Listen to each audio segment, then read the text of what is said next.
എല്ലാവർക്കും നമസ്കാരം. ഞാനിന്നിവിടെ ഒരു ചെറുപയർ പരിപ്പ് ചേർത്ത് തേങ്ങ അരച്ച പീച്ചിങ്ങ കറിയാണ് ഉണ്ടാക്കാൻ പോകുന്നത്. വളരെ എളുപ്പത്തിൽ ഉണ്ടാക്കാവുന്ന ഒരു കറിയാണ്.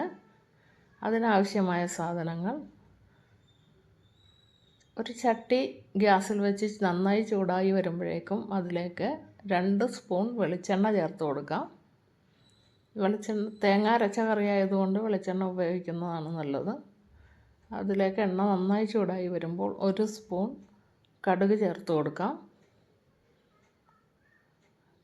കടുകെല്ലാം നന്നായി പൊട്ടി വരുന്ന സമയത്ത് ഇതിലേക്ക് എടുത്തു വച്ചിരിക്കുന്ന കുറച്ച് കറിവേപ്പില ചേർത്ത് കൊടുക്കാം. അതേസമയം തന്നെ പച്ചമുളകും ചേർക്കാം. ഇനി ചെറുതായി അരിഞ്ഞു വച്ചിരിക്കുന്ന സവോളയാണ്. ഒരു ചെറിയ സവോളയാണ്. ചെറിയ ഉള്ളി ചേർക്കുന്നതാണ് കൂടുതൽ നല്ലത്. സവോളയാണുള്ളതെങ്കിൽ അത് ചേർത്താൽ മതി. സവോള ചേർത്ത് നന്നായി വഴറ്റിയെടുക്കണം. ഒരു 2 മിനിറ്റ് നന്നായിട്ട് വഴറ്റണം. ഇനി അരമണിക്കൂർ വെള്ളത്തിലിട്ട് കുതിർത്ത് വെച്ചിരിക്കുന്ന ചെറുപയർ പരിപ്പാണ്. അത് ഇതിലേക്ക് ചേർത്ത് കൊടുക്കാം. എന്നിട്ട് എല്ലാം കൂടി മിക്സ് ചെയ്ത് നന്നായി ഇളക്കിയെടുക്കണം.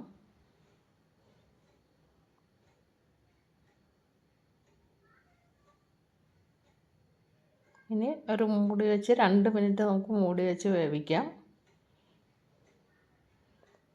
2 മിനിറ്റിന് ശേഷം തുറന്ന് വീണ്ടും ഇളക്കണം. അപ്പം നന്നായി സവോളയൊക്കെ ബ്രൗൺ കളറായി വന്നിട്ടുണ്ട്. ഈ സമയത്ത് ചെറുതായിട്ട് അരിഞ്ഞു വെച്ചിരിക്കുന്ന പീച്ചിങ്ങയാണ്, അത് ചേർത്ത് കൊടുക്കാം. പീച്ചിങ്ങയുടെ തൊലിയൊക്കെ നന്നായിട്ട് കളഞ്ഞതാണ്. അതേസമയം തന്നെ ഉപ്പും ചേർത്ത് കൊടുക്കാം. 1 സ്പൂൺ ഉപ്പാണ് ഇപ്പോൾ ചേർക്കുന്നത്. വേണമെങ്കിൽ പിന്നീട് ചേർത്ത് കൊടുക്കാം. 1/2 സ്പൂൺ മഞ്ഞൾപ്പൊടി,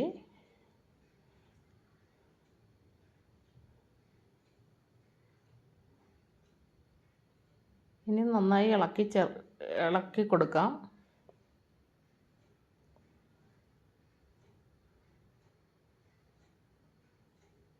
ഒരു 2 മിനിറ്റ് നമുക്ക് ഇതുപോലെ ഇളക്കി കൊടുക്കാം. അതിന് ശേഷം ഒരു 3 കപ്പ് വെള്ളം ചേർത്ത് കൊടുക്കാം. കുറച്ച് വെള്ളം ഈ പീച്ചിങ്ങയിൽ നിന്നും ഇറങ്ങി വരും. വെള്ളം നിങ്ങൾക്ക് ചാറ് എത്ര വേണമെന്ന് വെച്ചാൽ അതനുസരിച്ചിട്ട് ചേർക്കാവുന്നതാണ്. വെള്ളം ആദ്യം തന്നെ ചേർത്ത് കൊടുക്കണം. ഞാനിവിടെ 3 കപ്പ് വെള്ളമാണ് ചേർത്ത് കൊടുത്തിരിക്കുന്നത്. നന്നായി തിളച്ച് വരുന്ന സമയത്ത് ഇത് മൂടി വെച്ച് വേവിക്കാം. പീച്ചിങ്ങയ്ക്ക് അധികം വേവില്ലാത്ത കാരണം ഒരു 5 മുതൽ 7 മിനിറ്റ് വരെ വേവിച്ചാൽ മതി. അപ്പോഴേക്കും നന്നായി വെന്ത് കിട്ടും. പരിപ്പ് കുതിർത്തതായത് കാരണം അതും നന്നായി വേകും.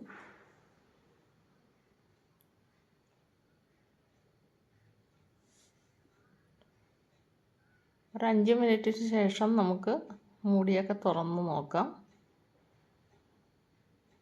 ഇപ്പോൾ എല്ലാം വെന്ത് വറ്റി വന്നിട്ടുണ്ട്. ഈ സമയത്ത് നമുക്ക് അരച്ച് വെച്ചിരിക്കുന്ന തേങ്ങ ചേർക്കാം. ഇതിൽ തേങ്ങ, മഞ്ഞൾപ്പൊടി, മുളക് പൊടി, ഒരു 2 സ്പൂൺ തൈരും ചേർത്തിട്ട് അരച്ചെടുത്തതാണ്.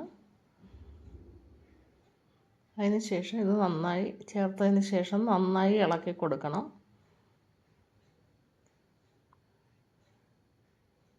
ഈ സമയത്ത് ഉപ്പ് നോക്കിയിട്ട് ആവശ്യമെങ്കിൽ ചേർത്ത് കൊടുക്കാവുന്നതാണ്. തിളച്ച് വരുമ്പോഴേക്കും നമുക്ക് ചട്ടി ഓഫ് ചെയ്ത് കൊടുക്കാം. ഇപ്പോൾ കറിയെല്ലാം റെഡിയായിട്ട് വന്നിട്ടുണ്ട്. ചോറിൻ്റെ കൂടെ കഴിക്കാനായിട്ട് നല്ല കറിയാണ്. എല്ലാവരും ഇതുപോലെ ഒന്ന് ചെയ്ത് നോക്കണം.